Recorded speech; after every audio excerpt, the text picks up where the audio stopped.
Assalamualaikum warahmatullahi wabarakatuh. Good day to all my friends and also to Mr. Zuhairini, our lecturer. And today I will talk about the condition of aircraft industry after pandemic at United Kingdom. This is my content. I will talk about it history, the current issue for future analytic, economic relation and the conclusion. After the pandemic, the aviation industry in United Kingdom facing problem that make the industry stall. This result in severe economic deficits for the aviation sector. Thousands of people lost their job. Many more could not visit their loved ones. The decision-making process of the British government in adopting international travel restriction during the COVID-19 pandemic was not transparent or consistent. The current issue, the biggest issue facing the aviation industry at the moment is lack of staff. They have lost the workforce during COVID and they have not returned.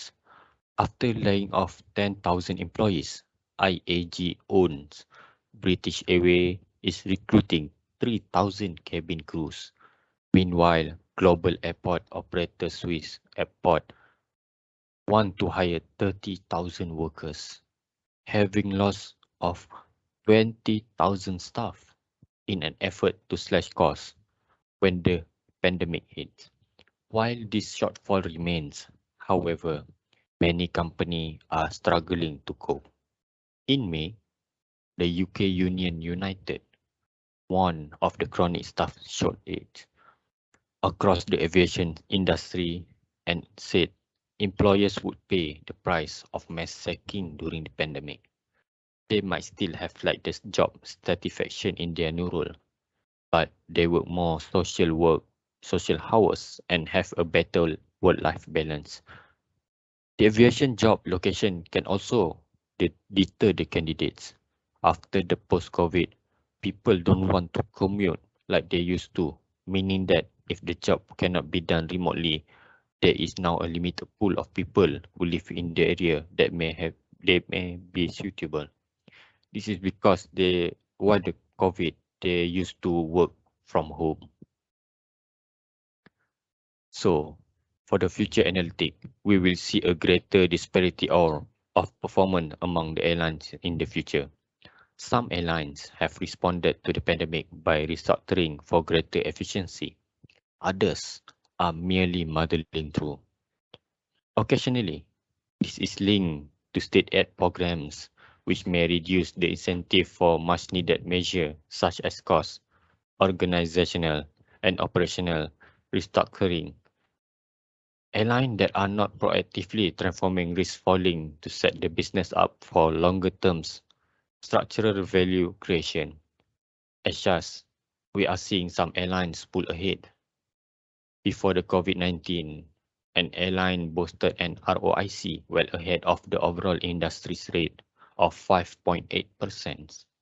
Not only did its stronger position pre-COVID-19 enable it to navigate the crisis thus far without taking on government loans of the state scale relative to other airlines. It also made it possible for it restructure to emerge with an even more competitive cost base.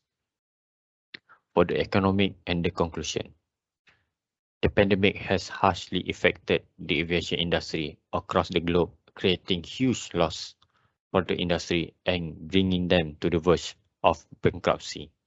At the moment, the aviation industry is struggling for their survival instead of revival.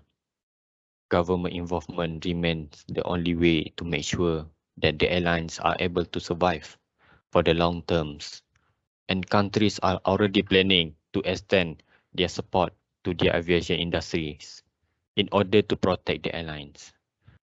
In order to save the sinking industry, the government should invite its airlines to submit capital requirement and financial plans with the vision to providing them the aid, such as rolling over the loans and providing the operating funds.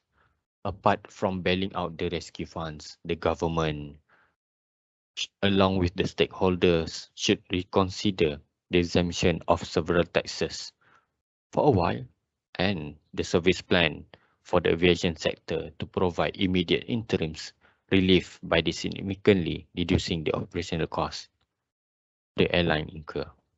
That's all from me. Thank you.